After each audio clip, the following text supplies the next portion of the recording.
Hey guys, welcome back to my channel. Just wanted to be dramatic. So today is the long-awaited review of Triangle Strategy after a battle of mental health and exhaustion. So Triangle Strategy was a game that I absolutely loved from the prologue demo back last month when it came out, as well as playing the actual game when it came out. Thanks to my brother for giving it to me for my birthday. So thank you to my brother. So Triangle Strategy is made by the same people who done Octopath Traveler and Bravely Default series. And it takes place in Kingdom of Norzelia. And it's split into 3 kingdoms. So you have the Kingdom of Esfrost, the Kingdom of Glenbrook, and the Kingdom of Hyzant. And you play as Serenel Wolfort, which is the son of a lord of House Wolfort, which is one of the houses that protect the king the king of Glenbrook, like Orange Castle, like the castle. It's like the major castle of the of Glenbrook. It's awkward as I can put that. And due to unseen like circumstances and plots and twists going around, you find yourself as the new lord and at war. And it's up to you and your party to make really tough decisions and just overcome obstacles to see your to see your story be made true.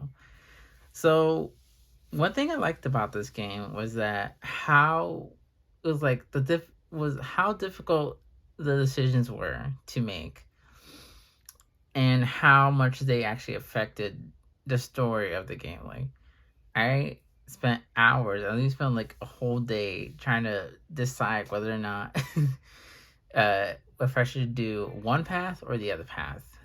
Um I would, because for me, I'm an overthinker. I think about the pros and the cons of every situation, and I think some decisions were easier than others, but other decisions were like so like in the gray areas. Like I could see like how it benefited both of us, but there's something like inside me that's just like, when I thought about every possible option, like that's something inside me, like there's something that inside me that decided, you know what, I'm going this path because I think this is the best path to take. I also talked to my friends about it in detail, as much as I can, so that they could get a little more invested in the game, but also just so they know that what I'm going through, just so that maybe they could give me their guidance on what decisions they would make or what their thoughts on the decisions were.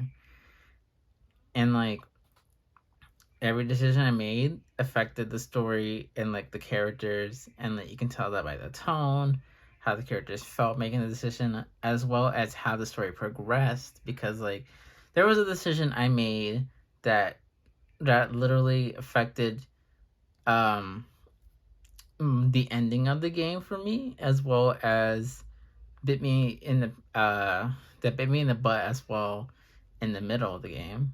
So it's just like it's so um amazing to me just how much like my decisions just really impacted the story. Like I've never played a game like that where like like every single decision mattered, and that's just like wild to me. um and the cast of characters are great too. Like the main party um is so like lovable, and just like they have like, so like when you're making decisions, like the first time I did, I don't know how to like persuade them, because like the game wants you to try to persuade your party to, the decision that you want to choose. Obviously, you can fail this persuasion, or you can successfully persuade them. And I feel like in the beginning, like you don't really like, they have like their own character quirks, I say like everybody. But like as the story progresses, you get to know them more and more. So like it becomes easier to persuade them because like you know them, you know what they want to hear, and uh, it makes it easier to persuade them. And it's not like but still it's challenging because sometimes you may think they want to hear something some way, but maybe they want to hear something else. It's just like it just depends, but most of the time it's just like what they want to hear. Like you have to share like their ideal or like share their thoughts of, of like what um like how to like see it this way. um it's a lot of fun, but it's a little nerve-wracking because you really want, because this did happen to me twice.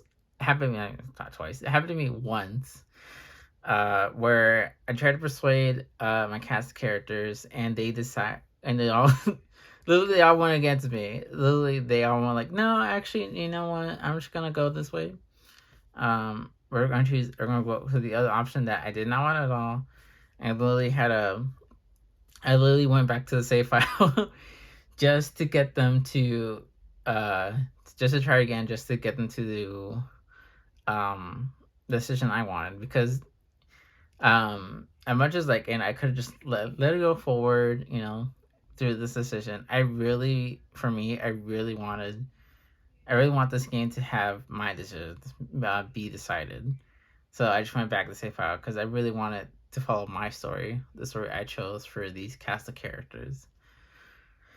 Um, and my favorite character of the game is Federica Esroth, who is your you and her the are in an arranged marriage that becomes very real um by the end of the story. Um, and my favorite part about her is just like she's been through a lot. Like, she experiences a lot of racism because of her background. Her mom uh, is a former slave that led an uprising uh, back 30 years ago, and later on she fell in love with the Archduke of Esfrost, and which is like a king, and you know that she got conceived, but then like uh the then her mom got sent away back to Hyzant and executed. And like you can tell like how much her mom's mean to her. Like she has a pendant from her mom that she that she holds dearly, and that pendant plays a bigger role in the future of her story. Like if you choose, like, because like there's three main characters, I would say, like there's the party of cast, but like there's three main characters um like overall, which is Roland, who is your best friend, but also the second son to the king of Lumbrook. So he's a prince, um and just like he's like another like major factor. And like then your advisor, um Benedict, who I loved. He was so like, he's like very smart, but sometimes a little cruel. Like he's smart but also kind of a little cruel in his decisions, um because he just tries to think about a way forward without thinking about the people, except for the people of House Wolford. um so like that's him to a fault, but like other than that, he's extremely loyal, extremely wise, and I just love that character so much. And it is he was just the best. He was just the absolute best. um but like those three are like the main three characters of the story. And uh and like later on, like they all have like their own endings as well. And it just depends on which side you like the most. um And I say like the side characters, they don't get a lot of screen time. Like I said, like they all interact each other very well throughout the story. You get to understand them a bit more. But there are like character stories that I believe, like if you level them up, like not like through battle, but like through the blacksmith, like level up their weapons and like their hearts and like their health and their defense, you unlock character stories for them. Because that's what it seemed like. Because like I started to level up like towards the end, like more and more the characters through the blacksmith, and like more character stories started popping up because of that. And uh that's and then like part of me was like, and that's when I thought, I was like, do I have to like level them up to get more in depth into their character? Like for me, like I didn't like that, because like I would like to know about more about these characters without having to do that. Like at least do like a little side quest to unlock it, but it wasn't. But there's not a lot of side quests. Like the side quests that you can do are just pretty much like just a little extra cutscene to see what the set of people are thinking at the moment. Which I didn't like, because like I would love to explore the world of Natalia more, because like graphically this game is gorgeous. It's beautiful. I have taken many screenshots that y'all seen of like the water, the snow, the rain, and just like the environments. The music is fantastic too. It's just like the composer did a great job. So far, my favorite theme is A Beautiful Banquet. I would love to send you a link to the song, but so far it doesn't seem like nobody has posted like just the solo version of that, which sucks. I would say the main theme of Triangle Strategy 2 that is sung is very great too. It's like very, it's like it goes into different levels and different genres. Like it starts off like very like soft and like on like a classical theme, and it goes into like a rock theme, and just like I was like, okay, what's going on? But like it sounds good. Like at the end, it just all just sounds really good. That main theme of Triangle Strategy, and the vocals are just like, ugh, just so nice on the ears too. And combat wise, let's talk about the combat. The combat um is really intense too. Like the story is intense, but the combat is intense too, because like you really need to think about where you're placing your units, uh because like any wrong move can kill them. Literally, like I've done many times for like I wasn't really thinking about like where I should place them, and like literally they all got ganged up and got killed instantly. I was just like, are you kidding me? And I lost like quite a few battles like that because I wasn't thinking properly of where I put them, and like they're like really great characters to use in battle too. So just like it just sucked.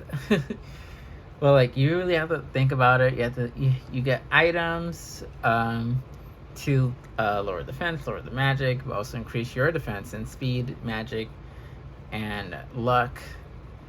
They're great two support characters, which are Benedict and Gila.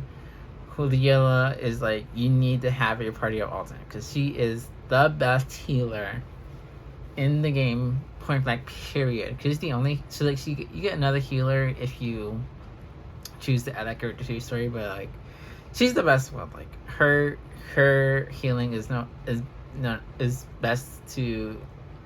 the best. And Benedict is so good. He's the one that gives you like, he has a move where you can take his turn, so you can like use it to your advantage and like try to take out this big enemy. He has obviously a magic defense and a physical defense power. You can also increase your speed. He's just like the best character. Like those two are like the best two support characters in the game.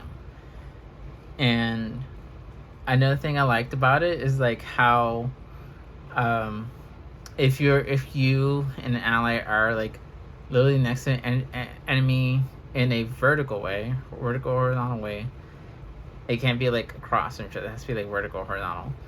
Um, you can like if you hit the enemy, they'll come in and take out the enemy, hit the enemy too, and potentially you can take them out based on what attack you use. So it's just like it's very. I love that. I was like, I love just like activating that and just finally taking out an enemy. It was just so satisfying to me. Just every time I did that, I was just like, yes. The maps are very different. Like I feel like every single map you play against, like they're all very different. And you think about things in a different way. Like like there's one battle where you fight in a mine and you have to use mine carts to your advantage, so you can like sneak up on enemies or like get further into the map. So you can like take out the enemies that are further down, or just sneak around. It's just like that was like a very like tough but fun map to play in. So that's like the variety of this game is like so good. Like it's like from the characters to the music to the locales, both like visually and in the battlefield. It's so good. But like the downsides for me would have to another downside for me is about the characters actually. Another complaint about the characters actually is so you get characters added to your party. Like if you get a choice of adding them to your party or not. Like there's like a little blue circle that pops in the bottom right corner of your screen as like a character you can add, and it's potentially adding a character to your party. And like the character stories for those characters that join your party are very endearing, but like I just wish they have a bigger role to play.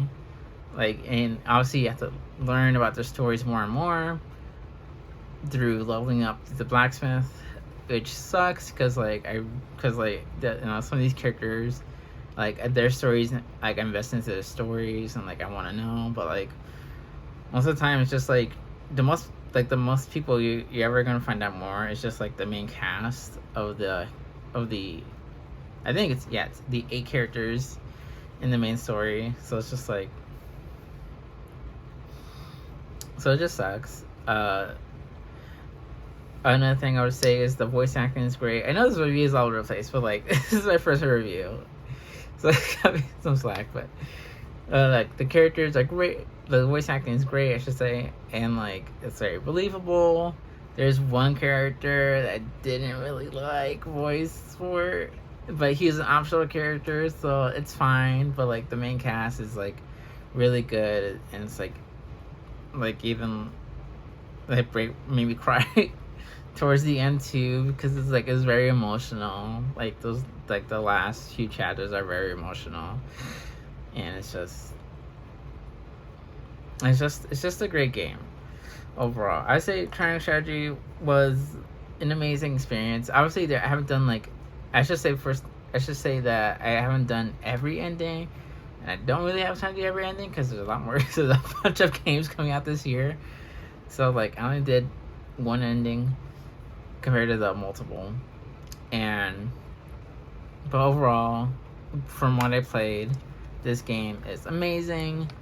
And from the time of this recording, it sold 800,000 copies, which is a win for Team Asano. It's a win for Square Enix, and obviously this game could become like another like mainstay IP. They can do a sequel in the future, either on the next Nintendo console or the Switch if they can produce a game that fast.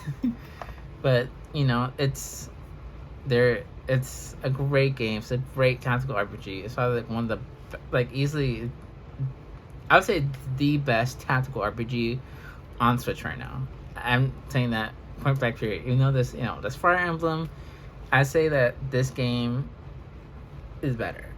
because like I feel like the decisions and this like the decision making, the combat, the characters are just like it really really does all matter, and I loved it because of that. And I feel like with Fire Emblem, like it's just little minor things, but like it doesn't really affect the overall story. Like you're still gonna get like a result at the end. But with this, I feel like every result is different. There's multiple paths. There's probably paths I didn't like. I like end stories. There's probably stories and paths that I don't even know could be possible. So it's just like I feel like this game is really, really the best tactical RPG on Switch right now, and I highly recommend you get it. I give it a, I give it a 9. Yeah, I'll give it a 9. Like after a few days of thinking about it, I was gonna give it 8.5, but now I'm gonna give it a 9 because I think it's really is worth it. So like if you're curious about this game, I would say play the demo first and foremost, and if you like it, I would say go get the main game, because the best part about the demo is it's the prologue. So what you do in that demo can continue on to the main game, which is what I did. So just try out the demo, see if it's for you. I'll say it's not for you, that's fine. But it's a really good game. And that goes, here is my first review. There's my first review. Everything's so awkward, but I'm trying to be professional. But yeah, just give it a game to try. Give it a try. Alright, so just like, comment, subscribe to my channel. So you can see more videos like this, first impressions. I can do first impressions on Xenoblade Chronicles 2 and Tunic, as well as do a review for Xenoblade Chronicles 1, but the definitive edition on Switch. And that's pretty much it. Alright guys, see you so much. Love you all. Mwah. Bye.